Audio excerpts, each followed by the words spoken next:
Something you're about to see could be true, or it could be the figment of our celebrity's imagination. It all depends on whether you believe. Have we all been here before, in a past life?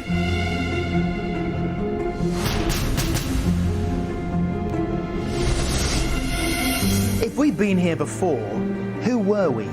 Many people believe that under deep relaxation, they've recalled vivid and detailed memories of past lives.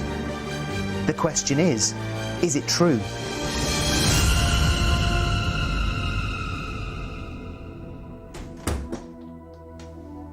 Some people believe that past life regression is a way of exploring the idea that we've all been here before. We'll be taking our celebrity into their subconscious using a form of hypnosis. The often startling revelations will be put to the test as our history detective follows the clues, looking for solid evidence. Are these memories of past lives or just fantasy? The experts will have their say, but in the end, it's up to you to decide. What do you believe? Have we been here before? On today's show, we'll be probing the subconscious mind of musician, writer and actress Toyah Willcox. She's been through many changes in her varied career and is well known for her alternative views. But does Toyah believe that she's been here before? This life, Toyah Willcox, I have found incredibly frustrating. I have not enjoyed being a woman. I do believe that I've been made a woman as punishment for being a heartbreaker in my last life. I've always had a strong feeling about that. I feel as though I have a male soul trapped in a female body. I think there's nothing better than escaping what you're used to. I really dislike anything habitual, anything predictable, and I sometimes feel that being me is a prison sentence, and I know my critics would agree, but you know, there's something quite awful about the thought of remaining one person forever. I really don't like it. Therefore, I'm very optimistic about departing this body. Well, Toyah is certainly no stranger to the concept of past lives, but what will we discover today? I am so fascinated by what could happen today, because anything could happen. Andrea argues that there's a lot to be gained from accessing what she believes are past life memories. So take a seat and lay down. The level at what you'll access a past life on in regression is very unique and individual to the person who's experiencing it. Some people it'll seem like they're watching a film, some people it'll seem like they're actually in the film, and sometimes it'll seem that the past life is more real than the reality you're living. For the session to begin, Andrea will need to get Toyah into a deeply relaxed state. She'll use a calming voice and relaxation techniques to open up Toyah's subconscious mind, where she believes any past life memories would be held. You feel totally relaxed, and you're just drifting and floating further and further back into your subconscious mind. What do you sense happening now? I'm inside, it's dark. I have very little on, and that's deliberate. It's a way of keeping me there. I have rope around my waist. It's as if I have Hessian on. And I'm enclosed inside a dark room. I can see very little light. Are there any windows in the room? Very small. And how long do you sense you've been in the room? Do you have a feeling of Yes. How long have you been in the room? 5 years. Is it ever believed, or your belief, that you would ever leave that room? No, I leave when I die. And are you aware of having a name? Naomi. Did you have a family name? Couldn't tell. Do you know what year it is? 1405. And where in the world are you? Holland. I have been put in this room by my village Why has your village put you in the room? so that I can absorb their sins. I'm an anchoress. I will die in this room. And what is an anchoress? I live within the walls of the church and no one sees me. People can talk to me through the window, which is just above my head. And they come and they tell me their secrets. I carry their sins. What are the main sins that the people wish for you to absorb? What are their main sins? Sexuality. Sometimes the girls come and tell me when they're in love. Was this your choice to go into this room? My mother had no choice and I had no choice. Were you held in a higher regard than the other girls? I just knew that I was never being groomed to be a mother, because it was intended I'd follow the last anchoress. Is your mother allowed to visit you? Yes. Does she come into the room? No one comes into the room. So ill. I'm just ill. I'm thin. I have sores. My hair is falling out. Do you sense why you're ill? I'm incurable. I'm undernourished. I have sores. And I'm surrounded by my own filth. I'm just lying on the ground and I'm really, really weak. Okay, I want you to go to the point now as your soul leaves your body. What are your thoughts now as your soul leaves your body? To go, just want to go. I have no regrets. I have no desires. I have nothing to remain for. What decisions have you made about life based on that lifetime as the anchoress? I want to see daylight as much as possible. In a few moments, you're going to be coming back to the present, where every part of you is going to be back in the present. 7, 8, eyes open, 9, 10, wide awake. Hi. How do you feel? That was weird. I feel as though I've actually taken a holiday from myself. I found it very strange and quite ironic that one of the lives I found was an anchoress, because I feel quite out of place in this life. I don't feel as though I'm feminine, I feel masculine. And also that I feel that I've never fitted in. So it's quite unusual or quite strange that I find a past life that really, really didn't fit in, to the point where, you know, you spend your life bricked up in a church. So the question is, what do you think? Could Toyah really have been an anchoress in a past life? One way to investigate the notion is to look for any historic truth in what Toyah said. And that's why we sent our history hound, archaeologist and historian Jules Hudson, out on the trail to see what he could uncover about Toyah's anchoress, Naomi. Toyah gives us a very, very vivid picture of life as an anchoress. I'm enclosed inside a dark room. Not only did these women give up their lives for prayer and solitude, they lived in tiny little cells, like this one. I can see very, very little light. As you can see, it's absolutely tiny, but if you chose to be an anchoress, this would have been your home for life. I'm an anchoress. I will die in this room. Would you like to see what Jules uncovered? We'll see you after the break.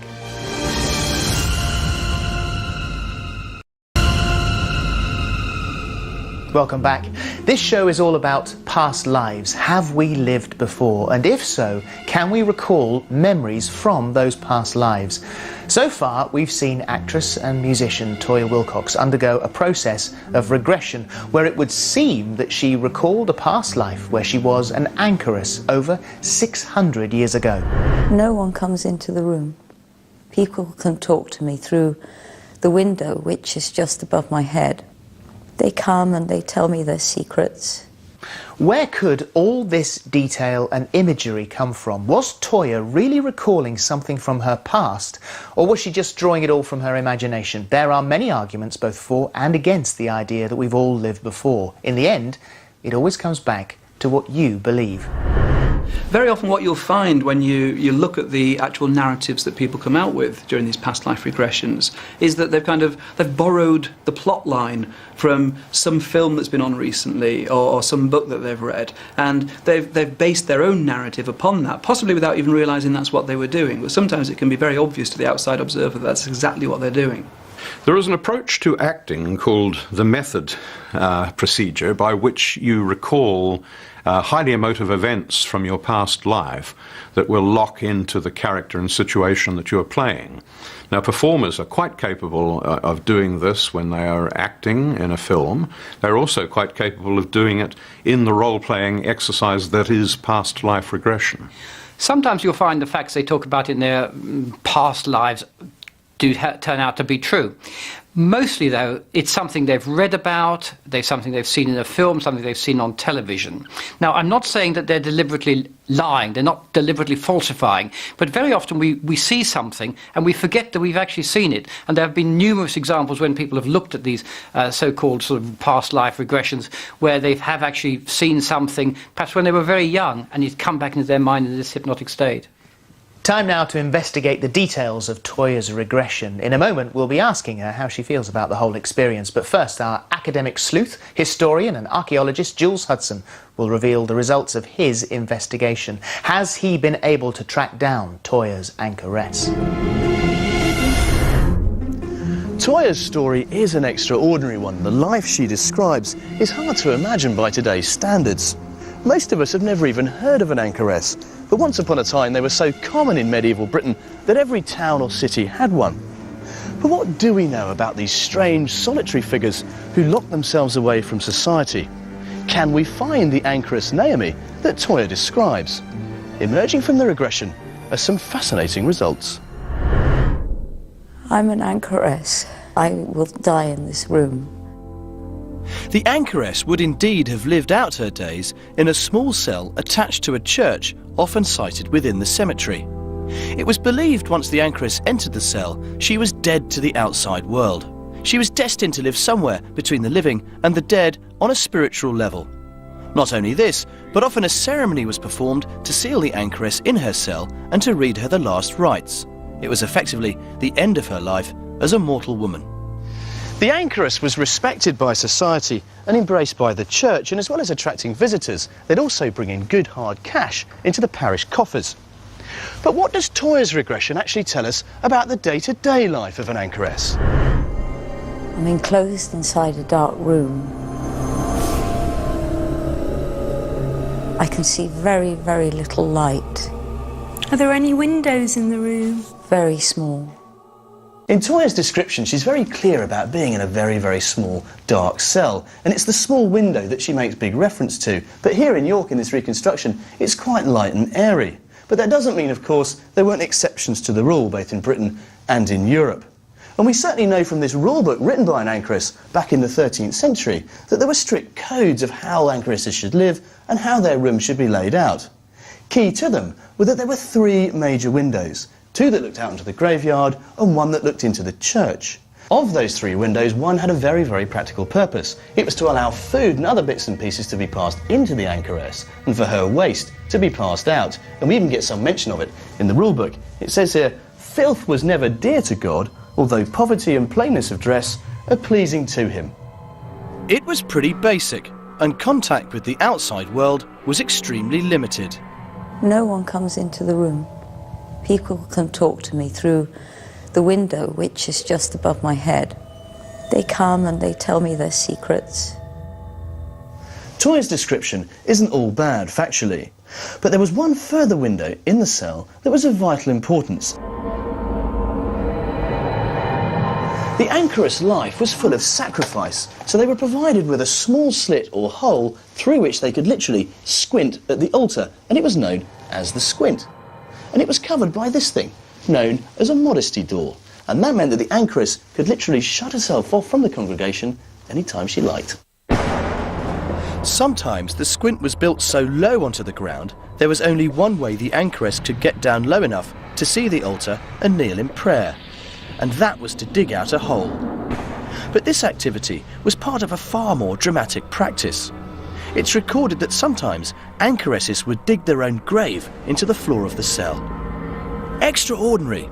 It was indeed an austere and dedicated life, and from the clues we have so far, Toyah's descriptions are spot on. But, and this is a really large but, there's one point in Toyah's story that she's absolutely adamant about, and for me, that calls the whole thing into question. She says that Naomi was held here against her will. And after all, these people weren't nuns who took sacred vows, they were all supposed to be volunteers. My mother had no choice and I had no choice. There was one more detail in Toyah's regression that held the key. And where in the world are you? Holland. This is the detail that makes all the difference. When I started looking into the history of the anchoress in Holland, I suddenly discovered that things were very different.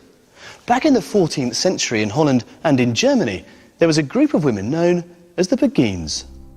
This close-knit group of women lived together in a religious community, and they would always have an anchoress. But the important point was that the position was always allocated by the group. One woman was selected or chosen to be the anchoress, and when she died, they chose another, and so on. So it wasn't always the case that the anchoress volunteered. But here we have evidence that women were sometimes given the position, whether they chose it or not. Could this be the clue that unlocks the truth behind Toyah's story? This is where it suddenly all falls into place. Perhaps Naomi didn't choose to be an anchoress because she was going to inherit the role. She even hinted at this in her regression. I just knew that I was never being groomed to be a mother, because it was intended I'd follow the last anchoress. So if she did exist, is it possible that Toyah's Naomi was a Dutch Beguine destined to become the group's anchoress? From the research, it seems unlikely that they would have forced somebody into the job, but you never know.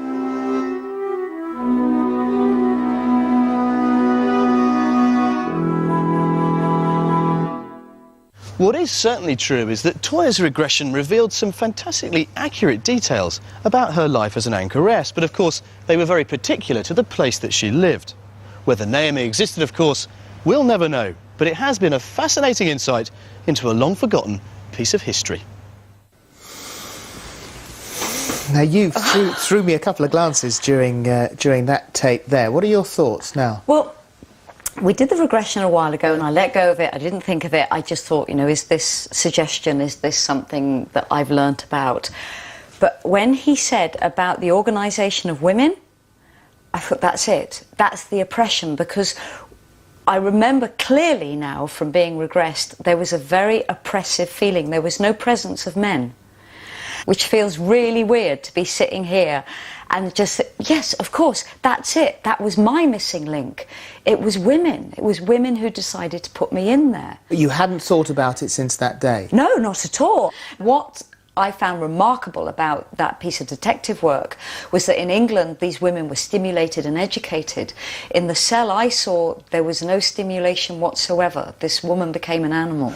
At this point we should, I think, come clean to everybody who is watching this and show you this. It's 1993. This is a movie called The Anchoress. The Anchoress. And I played the mother of an anchoress in Holland. Now, I know when I went into the regression, this film was nowhere on my mind. And I played a mother who didn't want her daughter to be the anchoress, and the daughter chose to be an anchoress. I think if you were watching at home, you would now possibly be saying, oh, it's well, a memory. I think most people would be saying you have to be dragging it up from maybe research that you did for the part or something that someone has told you. I don't think that a memory was tapped into. I think something quite surprising came out of my subconscious. What about this group of Dutch women, the Beguine? I'd never heard of the Beguine, and if I did study the anchoress for this film, the Beguine never came into my psyche. That was a complete surprise to me. Toyah, as you sit here now, has that had any impact on your life now? Yes, I'm even more determined that women must never be seen as weak vessels or second class. I feel I'm a male soul in a female body to learn how hard it is to be a woman. It just makes me even more determined that, you know, women must be seen as equal. That everything you believed prior to going to that regression has just been reinforced. It's been reinforced. I'm now going to go out and reinforce it some more. Have we helped you in any way? No, you've made it worse. Yeah, I thought we might have done. Thank you very much indeed. We've obviously heard what Toyah thinks. It's time now to see what our experts made of it all. Now, occasionally in these past life regressions, people come up with what appears to be very obscure information. So, for example, Toyah claimed that in a past life she was an anchoress, and most people, I think, including myself, wouldn't have necessarily know what that meant. But it turns out that Toyah actually played the role of the mother of an anchoress in a film that she was in. So, again, she would have that information, she would have that knowledge, so we shouldn't be too impressed by the fact that she knew about this kind of rather obscure historical concept. I think where critics make the mistake of looking at this life back to the past life and making that analogy is the wrong way to look at it. You have to look at the past life forward and see how we've appeared in the present day. And perhaps Toyah's reason for being drawn to the role as their anchoress in the film was because of the cell memory of the past life that she's had. Toyah, a fiercely independent woman who feels that she might have a man's soul in a woman's body. The anchoress's cell is exact analogy, I believe, for the way she regards her own body, that somehow she's trapped in it. So, when it comes down to it, there is that $1 million question. What do you believe? Have we been here before? Yes, I do believe we've been here before and will be here in the future. Right, Toyah, thank you very much. Join us again next time for another chance to ask that question. Have we been here before?